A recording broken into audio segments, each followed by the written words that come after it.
Mesdames et messieurs, bonsoir. J'ai le privilège d'exposer le thème « L'origine et la formation de la Bible ». Et par cela, j'aimerais simplement répondre à la question « D'où vient la Bible ?» Et nous allons aussi voir dans ce contexte l'origine des livres de la Bible. Mais je commence vraiment à zéro. Il le faut aujourd'hui parce que plusieurs de notre société ne connaissent pas la Bible. Donc, il faut, tout en parlant du plan de la Bible, expliquer que la Bible est composée de deux parties fondamentales. La première partie, c'est l'Ancien Testament, composé de 39 livres différents, écrits depuis l'époque de Moïse, 1606 avant Jésus-Christ, selon la chronologie stricte, jusqu'à 420 avant Jésus-Christ. Et voilà, le grand message de l'Ancien Testament, c'est la promesse du Sauveur du monde qui va venir, appelé le Messie. Donc, l'Ancien Testament, la première partie de la Bible, c'est une promesse. Le Messie va venir. Il y a 2000 ans, Jésus-Christ est venu dans ce monde. Et par la suite, le Nouveau Testament, la deuxième partie de la Bible, a été écrite. C'est une partie composée de 27 livres qui montrent l'accomplissement de l'Ancien Testament, tout en exposant le Messie, le Sauveur promis, est venu. Et les livres du Nouveau Testament ont été écrits entre 32 et 100 après Jésus-Christ. L'Ancien et le Nouveau Testament, ensemble,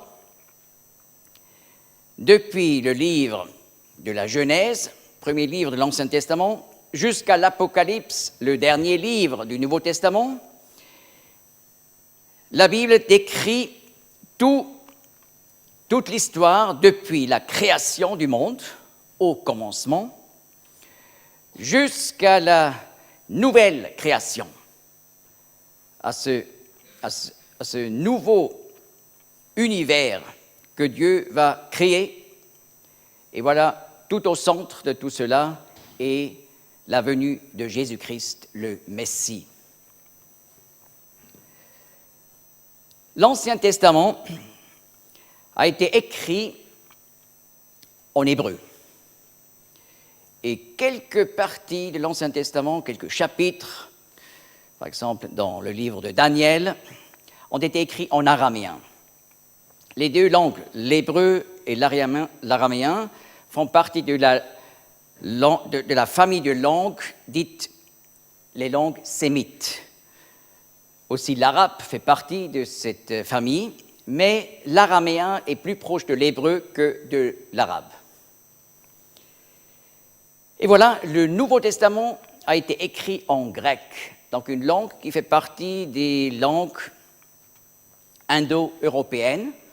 Donc, en quelque sorte, on pourrait dire le grec est parenté avec le français, tandis que l'hébreu et l'araméen, pas du tout. Comme j'ai déjà un peu indiqué, la Bible est une bibliothèque. Déjà, l'Ancien Testament est une bibliothèque, comme je viens de dire, de 39 livres, mais écrits durant une période de 1200 ans. Comme je viens de dire, depuis Moïse, 1606 avant Jésus-Christ, jusqu'à Malachie, le dernier prophète de l'Ancien Testament, environ 400 avant Jésus-Christ. Et voilà, l'Ancien Testament a été écrit par environ 30 écrivains qui faisaient partie de toutes sortes de professions et de couches sociales, rois, hauts fonctionnaires, bergers, musiciens, etc. Tout d'abord, un survol sur l'Ancien Testament hébreu. L'ordre des livres dans la Bible hébraïque est un peu différent de l'ordre des livres dans la Bible française. Mais c'est le même contenu.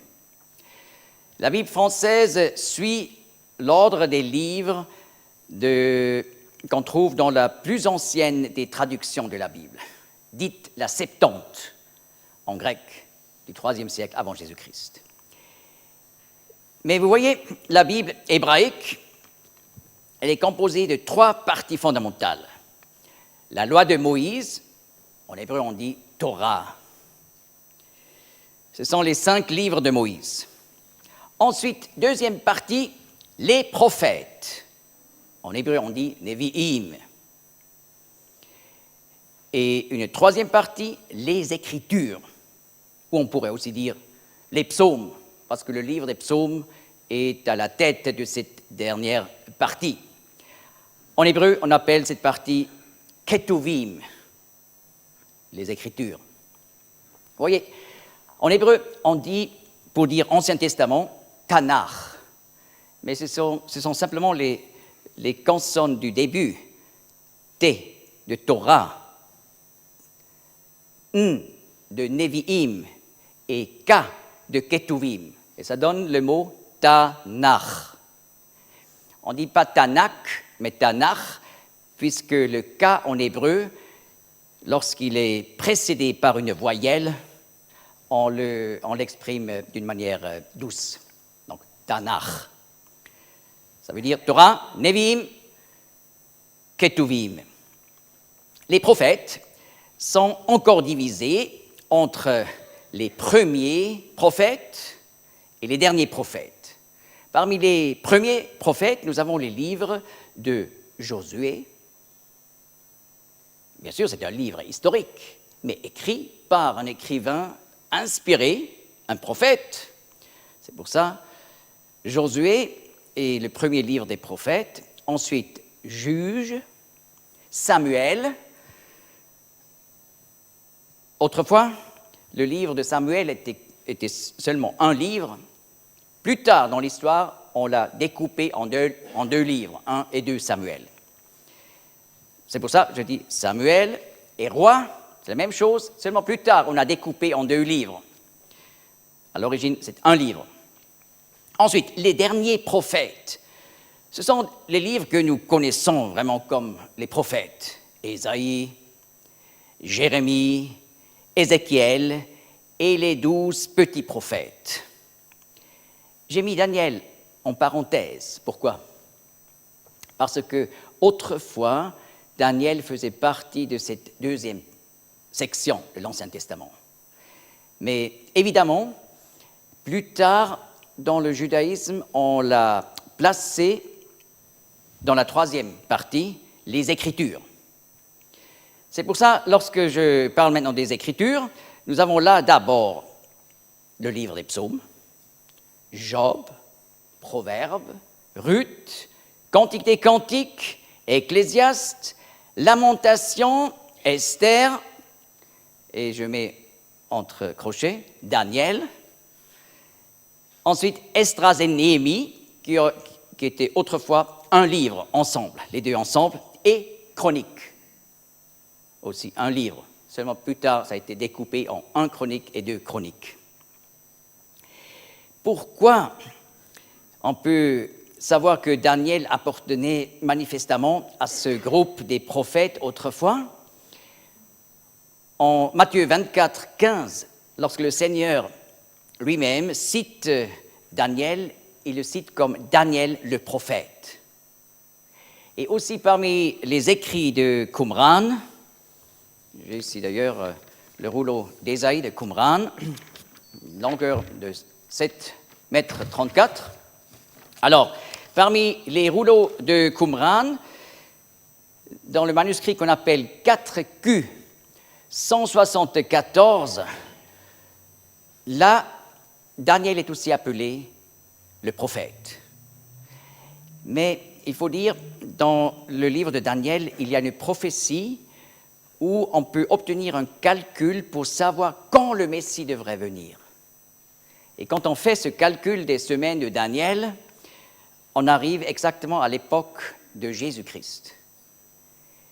Et alors, ça, c'était une preuve inouïe que Jésus est le Messie, et le judaïsme orthodoxe de l'époque qui s'est décidé contre la messianité de Jésus-Christ, ils ont changé ce livre, ils l'ont pris des prophètes, ils l'ont mis, comme il semble, dans la troisième partie qui est beaucoup moins lue dans le judaïsme. Mais vous voyez, lorsque on met l'ordre original, vous voyez les 5 livres de Moïse, ça c'est clair. Ensuite, 20 livres des prophètes, donc 4 fois 5. Ensuite, les Écritures, Ketuvim, une collection de 10 livres, donc une collection de 2 fois 5 livres. C'est toujours donc une multiplication du chiffre 5 de la Torah qui est la base de la Bible. D'ailleurs, en Luc 24, 44, on voit comme le Nouveau Testament souligne donc que c'est correct de faire cette division en 3 parties, parce que là, en Luc 24, 44, nous lisons Jésus-Christ dit « Ce sont ici les paroles que je vous disais quand j'étais encore avec vous, qu'il fallait que toutes les choses qui sont écrites de moi, dans la loi de Moïse, Torah, et dans les prophètes, Nevi'im, et dans les psaumes, fussent accomplies. » Alors, le terme psaume est là pour dire Ketuvim, puisque c'est le premier livre de ce groupe.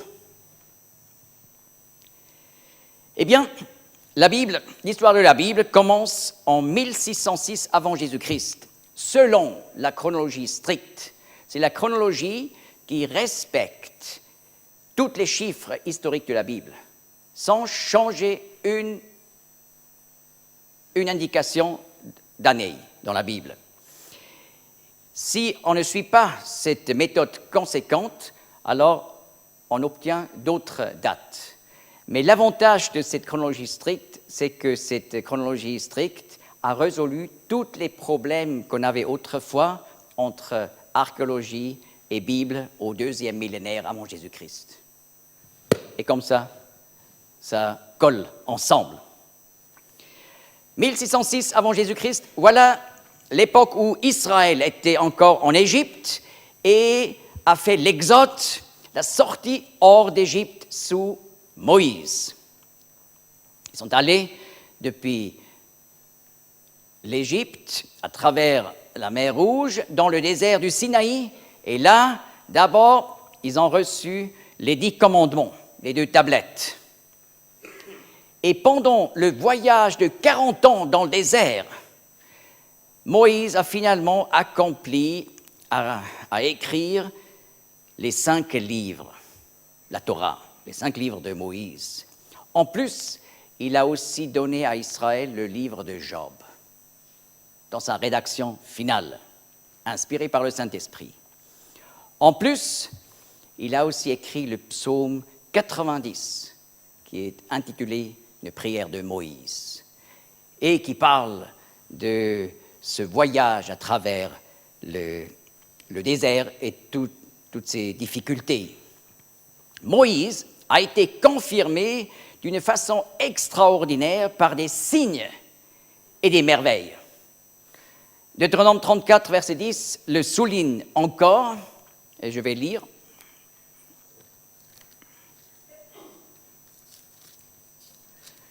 Deutéronome 34, verset 10. Et il ne s'est plus levé en Israël de prophètes tels que Moïse, que l'Éternel ait connu face à face, selon tous les signes et les merveilles que l'Éternel l'envoya faire dans le pays d'Égypte, contre le Pharaon et tous ses serviteurs et tout son pays, et selon toute cette main forte, et selon tous les terribles prodiges que fit Moïse aux yeux de tout Israël. C'est la fin de la Torah. Ainsi, Israël a pu savoir ces 5 livres ne sont pas des livres humains, mais inspirés par Dieu, par le plus grand prophète d'Israël.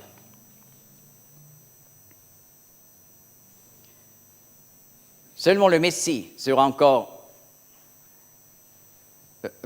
bien sûr, plus grand que Moïse. Ensuite, voilà, Moïse est décédé à la fin du voyage dans le désert et Josué a envoyé le peuple à travers le Jourdain pour aller au pays de la promesse. Et voilà, c'était l'époque de la conquête du pays sous Josué pendant 6 ans. Et finalement, Josué a écrit le 6e livre dans l'ordre. En fait, c'est le 7e livre, n'est-ce pas? Quand on pense au livre de Job et en plus le psaume 90, il a écrit le livre de Josué qui parle de cette conquête du pays. Et ici sur l'image, vous voyez encore un reste du mur inférieur de Jéricho au temps de Josué. Et tout le mur au-dessus est tombé à l'extérieur. Et vous voyez là encore des restes du mur qui est tombé à l'extérieur. Et voilà, en Deutéronome 34, verset 9, nous voyons comme Moïse a imposé les mains sur Josué. Ce n'est pas simplement mettre les mains un peu dessus. Imposer, samach en hébreu, veut dire mettre le poids dessus, pour indiquer à Israël que Moïse, il s'identifie avec Josué. Et en quelque sorte, il le reconnaît comme prophète, sur la même base comme Moïse. Et c'est pour ça, dans la suite, le peuple d'Israël a accepté le livre de Josué comme un livre biblique inspiré. Après Josué, voilà la grande période des juges. C'était une période de 450 ans, comme le dit l'apôtre Paul dans sa prédication dans la synagogue en Acte 13. C'est donc une période des juges jusqu'au dernier juge qui était Samuel. Et voilà le prochain livre dans la Bible, le livre des juges, décrit cette longue période, mais seulement jusqu'à Samson. Samuel est décrit dans le livre de Samuel. Et voilà le livre de Ruth, et aussi un livre qui traite d'une histoire qui a déroulé au temps des juges. Et voilà, ici sur l'image, vous voyez le palais cananéen du roi Jabin à Hatzor. Et ce Jabin qui est mentionné dans le livre des Juges, chapitre 4, et on a précisément retrouvé son palais. Ce qui est typique, c'est la composition de briquettes, de briques et de pierres, comme ici, et de bois. Ça, ce n'est pas la manière de construire d'Israël. Ça, c'est la manière des Cananéens. Il s'agit ici du palais de Jabin. Et qui a écrit le livre des juges? Ruth et une bonne partie de Samuel, c'était le prophète Samuel, le dernier des juges. Ensuite, ça a été encore complété, le livre de Samuel, par les prophètes de Gad et Nathan. Nous avons beaucoup d'informations concernant les auteurs des livres bibliques par le Talmud, qui ne fait pas partie de la Bible. Le Talmud, c'est le livre théologique le plus important dans le judaïsme après la Bible. C'est une collection de beaucoup de livres. Et voilà, ici vous voyez une page du Talmud, ici au centre, le texte du Talmud, et à côté des commentaires sur le Talmud. Et encore des commentaires sur des commentaires du Talmud, qui est déjà aussi un commentaire, n'est-ce pas, sur la Bible. Et voilà, dans le traité du Talmud, appelé Baba Batra 15a, là nous avons bien des indications importantes concernant les auteurs de la Bible. C'est pour ça, là, on apprend que Samuel a écrit le livre des Juges. Chaque écrivain de la Bible devait être un prophète et il devait passer par le test prophétique. Et il y a là 2 points fondamentaux pour ce test. 1. Cohérence avec la loi de Moïse. Donc un faux prophète, selon Deutéronome 13, le 5e livre de la Torah, et ce chapitre insiste sur le fait si un prophète arrive et il dit des choses qui sont contre la loi de Moïse, c'est un faux prophète. Donc il fallait donc une cohérence de la doctrine du prophète avec la Torah, qui était bien établie par des merveilles et des signes et des prodiges en Égypte et dans le désert. N'est-ce pas, si on pense aux 10 plaies sur l'Égypte, si on pense à la manne qui est tombée chaque jour pendant le voyage à travers le désert, et beaucoup plus. 2e test, chaque prophétie se réalise. Selon Deutéronome 18, un prophète qui annonçait une chose qui ne s'est pas accomplie fallait être considéré comme un faux prophète et jamais accepter quelque chose de lui. Eh bien, tous les écrivains de la Bible ont dû passer par ce test de la prophétie.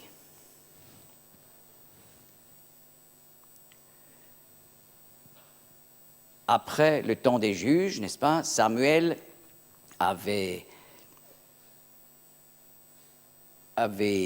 introduit comme roi Saül, et ensuite, voilà le roi selon le cœur de Dieu, David. Et il a régné de 1056 jusqu'à 1016, selon la chronologie stricte, 40 ans. Et lui, il a écrit au moins 75 psaumes. Parce que dans les titres qui font partie du texte biblique, ce n'est pas une chose qui a été ajoutée plus tard, comme parfois dans les versions modernes, il y a des sous-titres, n'est-ce pas, pour faciliter à trouver un passage. Ça, ce n'est pas inspiré. Mais là, ces titres dans les psaumes font partie du texte biblique, et là, nous avons bien des indications de 73 psaumes écrits par David. Mais par le Nouveau Testament, nous apprenons encore de 2 psaumes sans titre, ou sans indication de l'auteur dans le titre, que c'était écrit par David. Et ainsi, on peut dire au moins 75 psaumes, donc la moitié de David.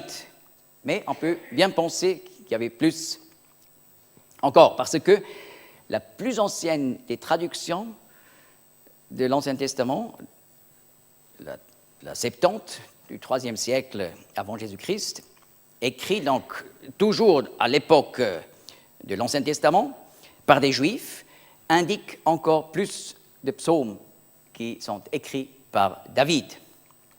Ensuite, nous lisons des fils de Corée qui ont ajouté plusieurs psaumes, Jéduthun, Asaph, Éman, Éthan, donc des prophètes reconnus à l'époque de David. Son fils, le fils de David, le roi Salomon, qui a régné pendant 40 ans comme son père, depuis 1016 jusqu'à 976, il a écrit le Cantique des Cantiques. Une merveille, une perle dans la Bible, qui parle de la beauté du mariage, selon le plan de Dieu. Ensuite, une très grande partie du livre des Proverbes est expressément écrit par Salomon. Bien sûr encore le livre de l'Ecclésiaste et le psaume 127. Le titre l'indique, un psaume de Salomon. Après la mort de Salomon,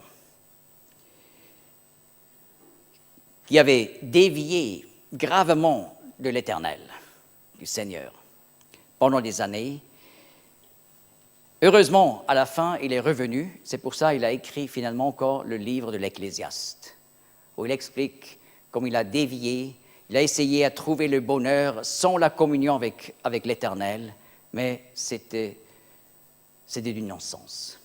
Et il enseigne le peuple, ne répétez jamais les fautes que j'ai faites, tout en écrivant le livre de l'Ecclésiaste. Mais après cette période de déviation, pas seulement du roi, mais aussi de son peuple, eh bien, Dieu a permis que le peuple d'Israël se divise en deux royaumes. Le royaume du Nord, le royaume des 10 tribus, dites d'Israël. Cette division s'est faite en 1976. Et voilà au sud, un autre royaume avec la capitale de Jérusalem, le royaume du sud avec 2 tribus et des restes des 10 tribus qui sont allées du nord pour habiter au sud. Ici, vous voyez la liste des rois d'Israël après Salomon, depuis Jéroboam I jusqu'au dernier Osée. Ils étaient tous des rois iniques qui se sont détournés de l'Éternel. Ici, vous voyez le haut lieu de Jéroboam I à Dan, qu'il avait là au début de cette période des 10 tribus, du royaume des 10 tribus. Il a installé ici une plateforme pour mettre un veau d'or, pour être adoré par les 10 tribus. Ici, vous voyez les rois de Juda, depuis Roboam, un fils de Salomon, jusqu'au dernier roi de Juda, Sédécias. Et voilà, là, il y avait heureusement plusieurs exceptions des rois qui se sont de nouveau tournés vers l'Éternel et qui ont, en plusieurs reprises, déclenché une sorte de réformation et de retour à la Bible. Ici, vous voyez sur la photo les tombeaux des rois dans la ville de David, à Jérusalem, où plusieurs de ces rois ont été mis dans les tombeaux. Eh bien, les livres des prophètes, on peut mettre dans la chronologie de ces rois. Et vous voyez, Ésaïe, par exemple, indique au début qu'il a prophétisé pendant le règne d'Uzziya, de Jotham, Akaz et Ézéchias. Et ça, c'était aussi la période, ça se couvre avec la période d'Osée, aussi partiellement avec Michée et partiellement avec Amos. Mais il y avait des prophètes qui étaient bien avant Ésaïe, comme Joël et Abdias, à l'époque de Joram, parce que des événements à l'époque de Joram sont mentionnés dans le livre d'Abdias. Et voilà, Jonas, on peut dater vers le règne de Jéroboam II, les 10 tribus. Ensuite, vous voyez Jérémie, qui indique bien à quelle époque qu'il a prophétisé. C'était à l'époque des derniers rois, jusqu'avant la grande catastrophe, donc la déportation des Juifs à Babylone. Et voilà Ézéchiel, qui était justement un des déportés à Babylone. Il a prophétisé depuis Joachim jusqu'à au moins 571, parce que la dernière prophétie qui est datée dans le livre d'Ézéchiel date de cette année. Et Daniel, bien sûr, qui a été aussi amené en captivité et qui a prophétisé au moins jusqu'à 536, parce que c'est la dernière date qu'on trouve dans le livre de Daniel. Les 10 tribus, à la fin, étaient jugées par l'Éternel, comme les prophètes l'avaient annoncé. Si vous ne retournez pas à la parole, vous allez être exilés en Assyrie. Le centre de l'Empire assyrien était là où se trouve aujourd'hui le nord de l'Irak. C'était la grande déportation vers 722 avant Jésus-Christ. Et plus tard, le Sud pouvait encore rester plus longtemps parce qu'il y avait des réformations. Mais finalement, les derniers rois étaient des impies, tous. Alors voilà, ça a amené à la déportation vers Babylone. Et voilà, les Juifs étaient en captivité à Babylone, ce qui correspond aujourd'hui au sud de l'Irak actuel, pendant les années 606 jusqu'à 539 avant Jésus-Christ. Et tout cela était aussi prophétisé. D'ailleurs, déjà annoncé par Moïse dans la Torah. Et tout cela s'est accompli à la lettre. Et c'est pour ça que le test des prophètes était clair déjà à l'époque des prophètes, parce qu'ils devaient tous annoncer des choses qui se réalisaient dans leur époque. Mais ils annonçaient aussi des choses sur des centaines et souvent des milliers d'années. Mais Israël aussi, sur l'échelle de centaines d'années, a pu regarder et considérer tous ces livres sans la prophétie de Dieu, parfait dans le détail. Après la captivité babylonienne, il y avait l'occasion d'un retour à Jérusalem. C'est décrit en Esdras 1 à 6. Voilà, environ 200 000 personnes sont revenues. La Bible nous parle de environ 40 000 hommes, mais si on ajoute les femmes et les enfants, ça nous amène à ce chiffre impressionnant de 200 000 personnes qui sont revenues. La première chose qu'ils ont fait, c'était la construction du second temple. Parce que le premier temple de Salomon a été détruit par les Babyloniens et sur les traces de l'ancien, ils ont rebâti le temple. Et à l'époque, ils savaient, nous sommes retournés pour accueillir le Messie, qui devait venir dans le pays d'Israël. Car déjà Michée, n'est-ce pas, avant la captivité babylonienne, avait annoncé le Messie sera né à Bethléem. Michée 5, verset 1er. Non pas à Babylone.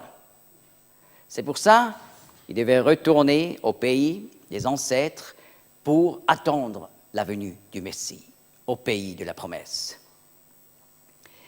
Et voilà, dans le deuxième temple, on a conservé l'Ancien Testament.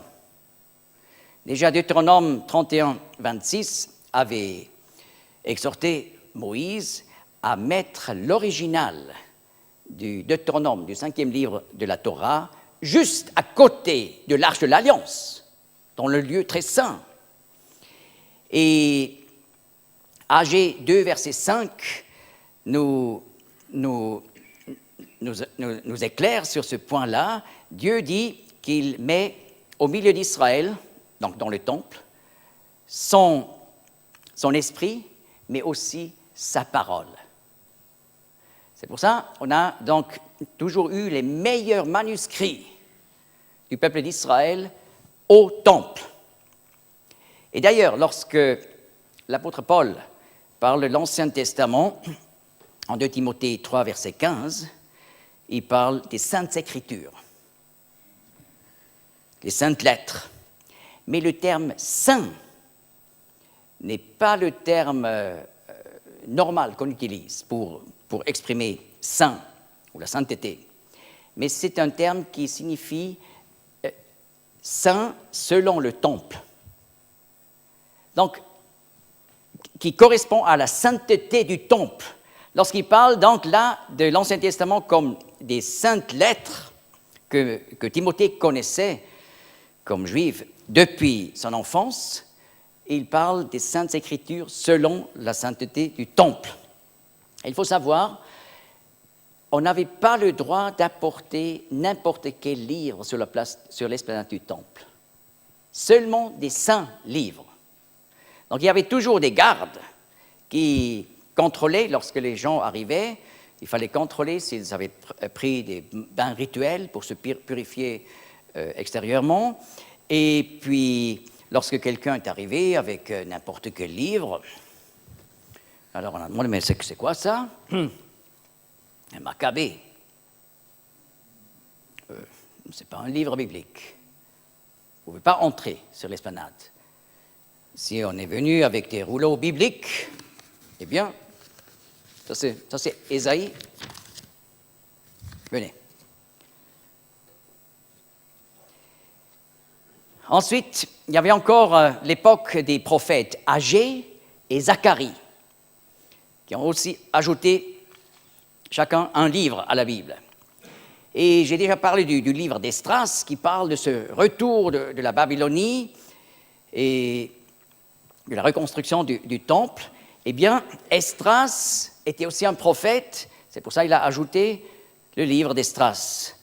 Et le livre des Chroniques était écrit par Esdras et finalisé par Néhémie. Le livre d'Esther a été écrit par Mardoché, et voilà, le Talmud dit « par les hommes de la grande synagogue ». Et ce terme désigne des personnes comme Esdras, Agé, Zacharie, Malachi, donc des personnes qui étaient des prophètes reconnus. Vers 445 avant Jésus-Christ, Néhémie est finalement retourné de l'exil. Un peu en arrière, n'est-ce pas, chronologiquement parlé. Et lui, il a encouragé les gens de Jérusalem et tout le peuple juif à reconstruire pas seulement le temple, comme ça a été fait à l'époque du livre d'Esdras, mais aussi le mur de Jérusalem. Ici, en brun, vous voyez encore des restes authentiques du mur de Néhémie, dans la ville de David à Jérusalem. Et voilà, Néhémie a encore ajouté le livre de Néhémie. Et finalement, le dernier prophète, Malachi, avec une dernière annonce concernant le Sauveur promis, le Messie. Et voilà, en Malachi 3, verset 1er, nous lisons « Voici, j'envoie mon messager ». C'est le Messie lui-même qui parle à travers le prophète. « Voici, j'envoie mon messager, et il préparera le chemin devant moi. Et le Seigneur que vous cherchez viendra soudain dans son temple, et le messager de l'Alliance, en qui vous prenez plaisir. Voici, il vient, dit l'Éternel des armées. » Encore une annonce. Et après, il n'y avait plus de prophète en Israël qui était capable à ajouter un livre biblique à l'Ancien Testament. Dans le Talmud, dans le traité Sanhédrin, n'est-ce pas, avant je citais de Baba Batra, maintenant je cite de Sanhédrin 10a. Nous lisons « Après la mort des prophètes Zacharie, Agé et Malachi, l'Esprit Saint s'est éloigné d'Israël. » Et on était conscients. Nous n'avons plus cette autorité prophétique comme autrefois. C'est passé. Mais il fallait attendre la venue du Messie. Dans ce dernier livre de l'Ancien Testament, Dieu dit tout au début, « Je vous ai aimé ». C'est une déclaration de l'amour de Dieu vis-à-vis du peuple d'Israël. Mais une réponse qui est infâme suit. En quoi nous as-tu aimés? Et voilà, Dieu, après Malachie, s'arrête à parler par des prophètes bibliques pour finalement reprendre la parole par la venue du Messie. Et de ce grand prophète duquel le Seigneur dit, il n'y a jamais eu un prophète plus grand que Jean-Baptiste qui a introduit le Messie pour Israël. Et vous voyez, alors j'ai parlé déjà du grand prophète Moïse, mais voilà encore cette expression du Seigneur qui met Jean-Baptiste vraiment à la plus grande hauteur. Et il est annoncé en Malachie, « Voici, j'envoie mon messager, et il préparera le chemin devant moi. Et le Seigneur que vous cherchez viendra soudain dans son temple. Et le messager de l'Alliance en qui vous prenez plaisir, voici, il vient, dit l'Éternel des armées. » Donc, on savait d'abord un prophète qui va introduire le Messie, et le Messie va venir dans des jours où le temple existe encore. Chose intéressante, parce que nous allons encore voir, à l'an 70 après Jésus-Christ, les Romains ont détruit le temple. Il n'a plus été rebâti jusqu'à aujourd'hui. Donc, depuis 70 jusqu'à aujourd'hui, le Messie n'aurait pas pu venir. Mais dans le judaïsme, plus de 50 faux Messies sont arrivés à travers les 2000 ans passés. Et finalement, chaque fois, on a vu, on s'est trompé.